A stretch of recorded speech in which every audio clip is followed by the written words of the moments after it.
Welcome back. I'm Blue Echo. This is the H145. We're sitting at Revelstoke Airport in British Columbia.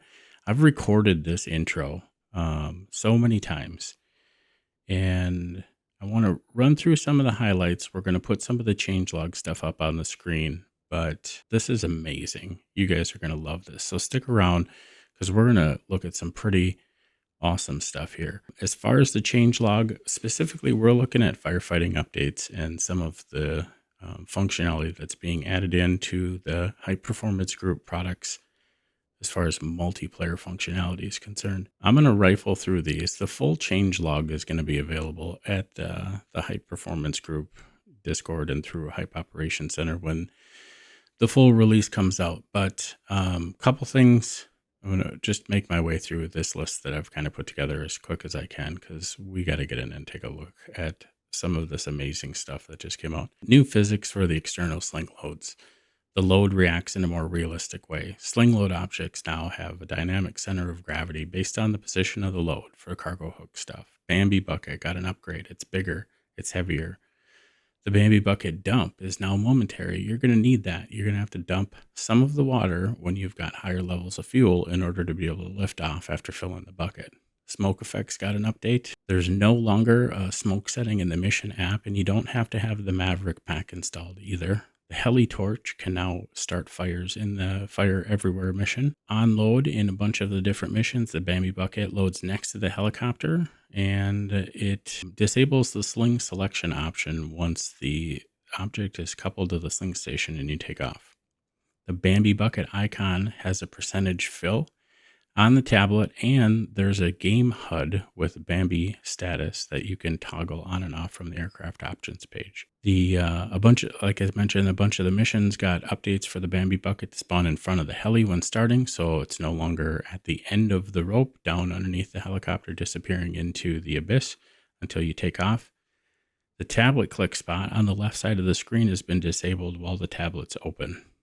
You can still use that spot to open it, but once it's open, you have to click the home button, go back to the home screen, click the home button again to close it. Probably the most amazing thing that we're going to take a look at is version 2 of the multiplayer functionality for the high performance group products. With the new multiplayer platform, these missions that connect to it give you the ability to join rooms. And when you join a room, depending on whether it's a fire or a cargo multiplayer mission, you may or may not have to have a host, but those rooms can be password protected for private rooms if you just want to fly with you and your friends, or it can be left open and no password needed for anybody to be able to open. So if I'm live streaming and I want to have cargo, night where we're running cargo missions or doing firefighting, I can leave that open without a password. Anybody that gets the room name can come join and fly the mission with us.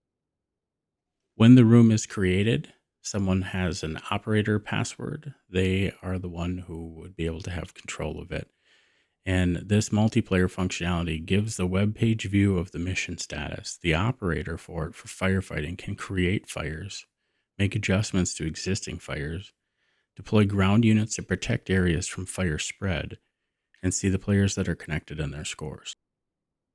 Now, I don't know if you caught that, but when I said the deploy ground units to protect areas from fire spread, that's one thing that we haven't really talked about.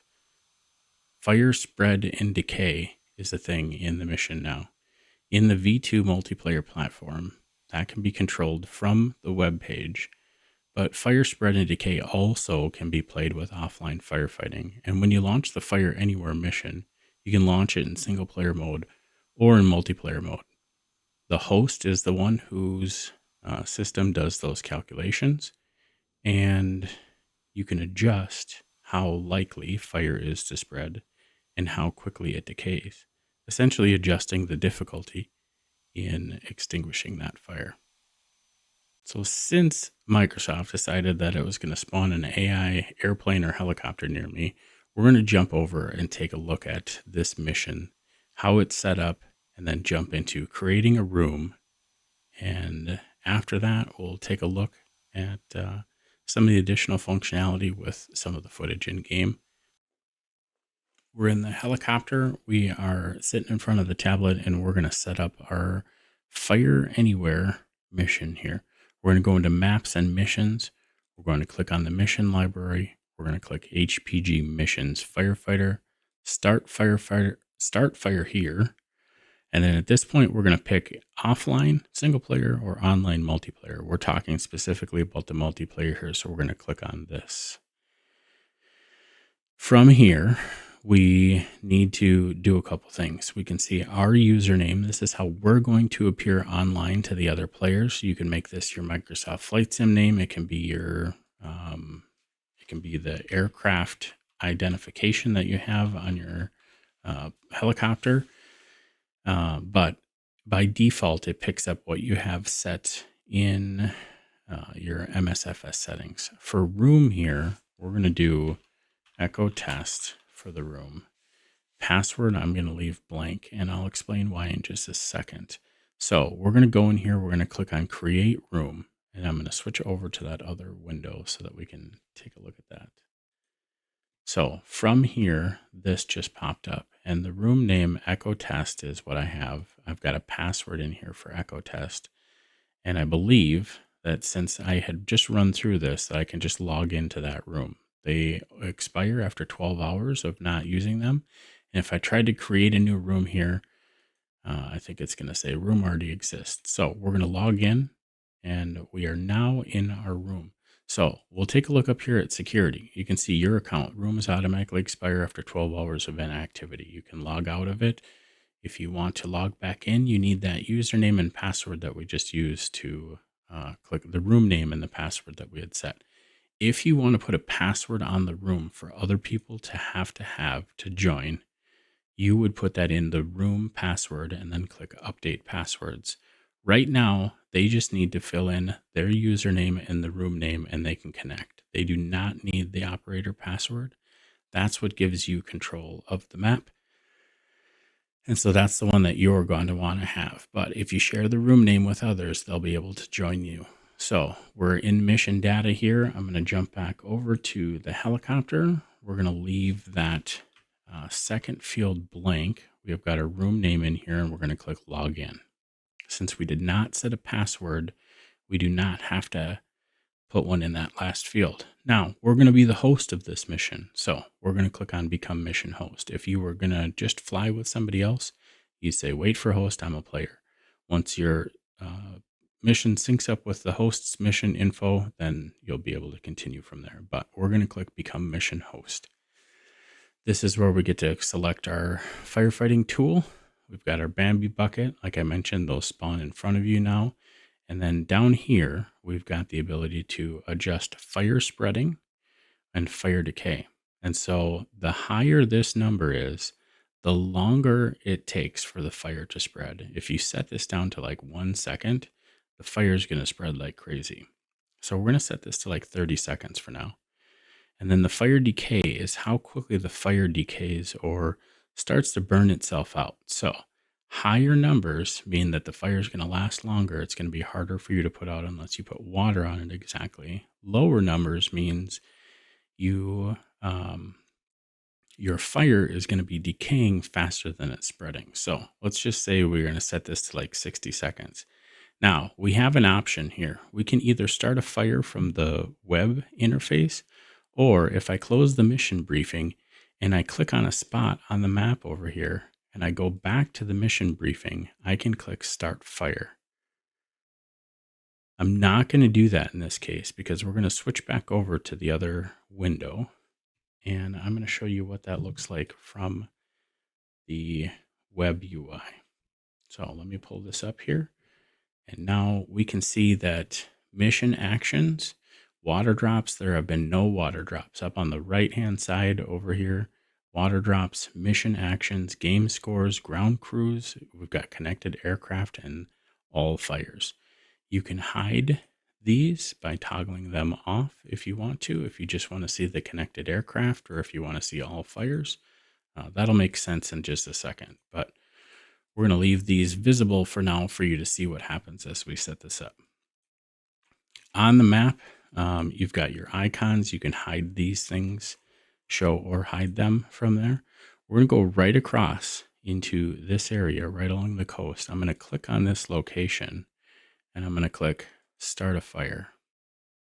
So where I clicked with that POI, it now started a fire. Let's jump back over into the sim and take a look at what that looks like.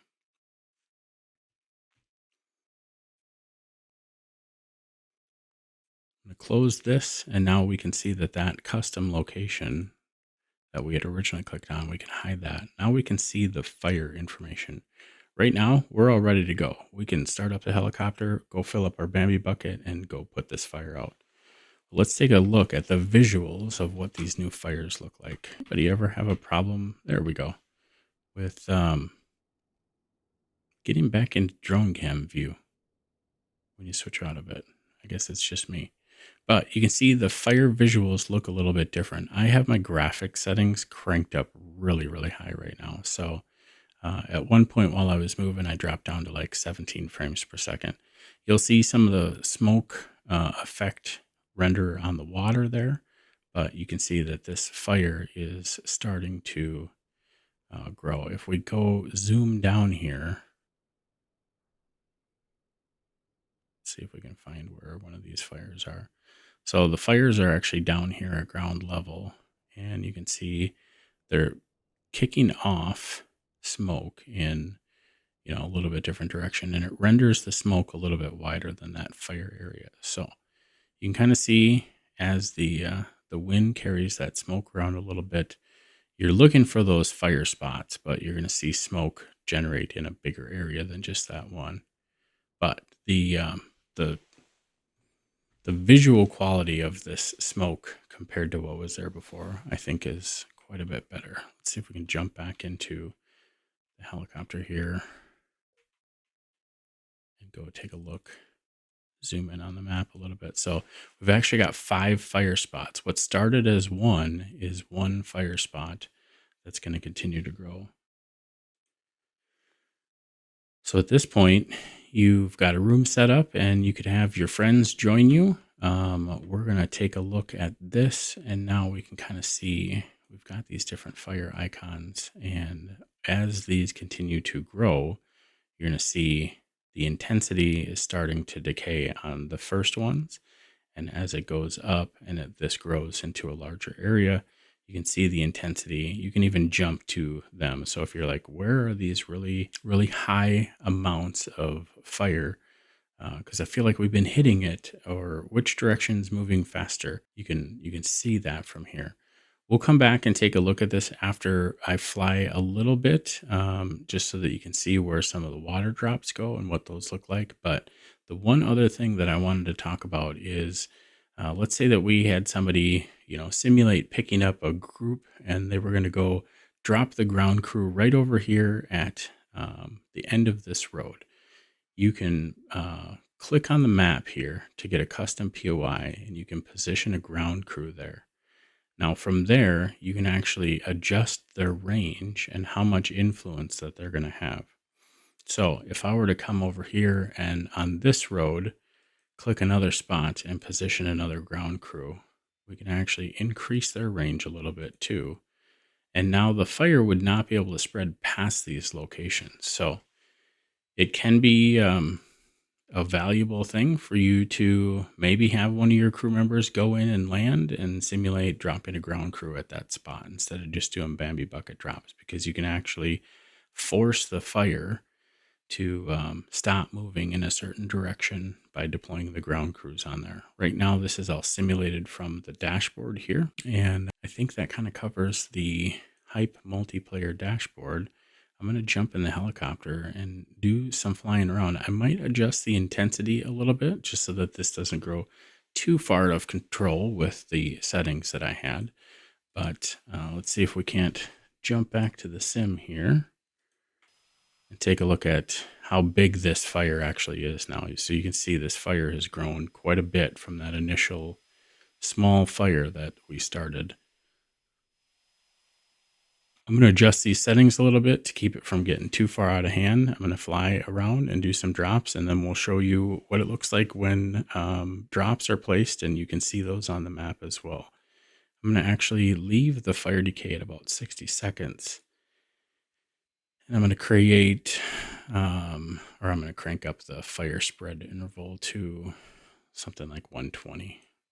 just because I'm flying by myself. So it'll take a second for those to, propagate up to the server, as far as if any of these decay and go down. But you'll see these update on my map, and then that refreshes up onto the web page.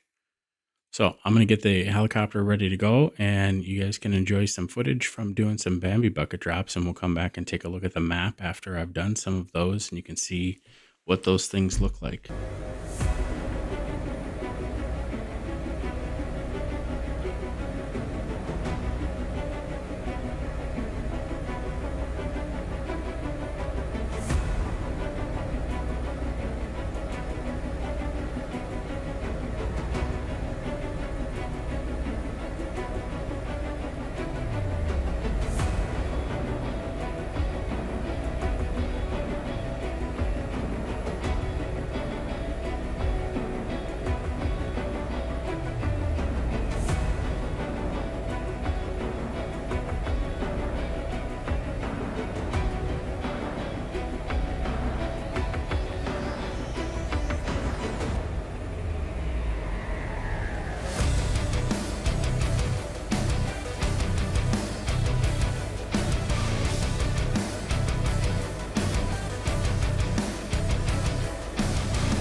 All right, we're back in we're at the apron at the heliport over here, or the airport. I just landed, disconnected the Bambi bucket and sat down. But a couple of things that you can see here on the map from the previous firefighting that we did. I did not completely extinguish it. We're going to hide all those water drops, mission actions, game scores, ground crews. And let's take a look at this right now. So mission actions, this is where we would start a fire or position a ground crew. Game scores, you can see my aircraft has scored 1,014. If there were multiple players, they would be listed out here. Ground crews, we've got 2 of them up there right now. I'm actually going to decrease their range a little bit, and then just to kind of see what happens with that. But we can delete the ground crews if they got picked up. We can see we're still connected and we're the host. And then all fires. This is the extent of what happened here. We do still have a couple active fires. This one is at 93%. This one's at 52. But I wanted to show you down in the bottom right, if you can see this, when I click the down button, it actually decreases the percentage from anywhere from 3 to 4%, sometimes 5, depending on what you do. But you can actually adjust the intensity. And if you wanted to click on a few of them and make a couple more intense or less intense, I didn't do a very good job of pointing it out, but as you take a look at some of the fire scenery, the really active and angry fires are the higher intensity ones. And you can actually see like how much smoke they're pumping out. If it's smaller amounts of wispy smoke, that's going to, like here, another one just popped off. So we're actually going to click this one down, see if we can take it all the way down to 3% and just let it burn itself out, because we want to be, I'm going to wrap this one up, but you can adjust the intensity here if you want to as well, and then they get to the point where they'll start to time out and go down. But a couple other things on the map here, you can see all the different fire spots or fire points that were generated and kind of where it spread from. And then the blue lines here are the flight plan or the water drop lines. And so if we go back up and hide the all fires, you can see the water drops, and we can actually click. Anytime I clicked and did a water drop from the bucket, including out here when I dropped some to let off a little bit of water so that we could take off from the ground, you can see what the score got us for that drop. And then I don't think you can actually click on them and jump to it in there, but if we want to view this one, I got 189 for one of these. And if we scroll in and view one of them, I hit a good chunk. I'm guessing it's this one on the back side here, that line there, but you can see the effectiveness of the drops, where they're hitting, where you're laying lines down, and where other players are laying their lines down too, which is super cool. So we'll show all of these again, and we'll kind of scroll through. I think we've covered all the different windows that show up for the everywhere or fire anywhere mission here. I hope you guys are as excited about this as I am. I think the concept of being able to fly multiplayer missions here is it's super exciting and super cool. So I know this is probably going to be a little bit longer of a video, but hopefully I can cut some of this content down in between, so I kept my explanations short and succinct, and we'll enjoy cinematic of some firefighting action with the new fire behavior and the spread and the helicopter updates as far as that stuff goes. So I appreciate you guys taking the time to watch this. If you have any questions about this, I'll do my best to help you.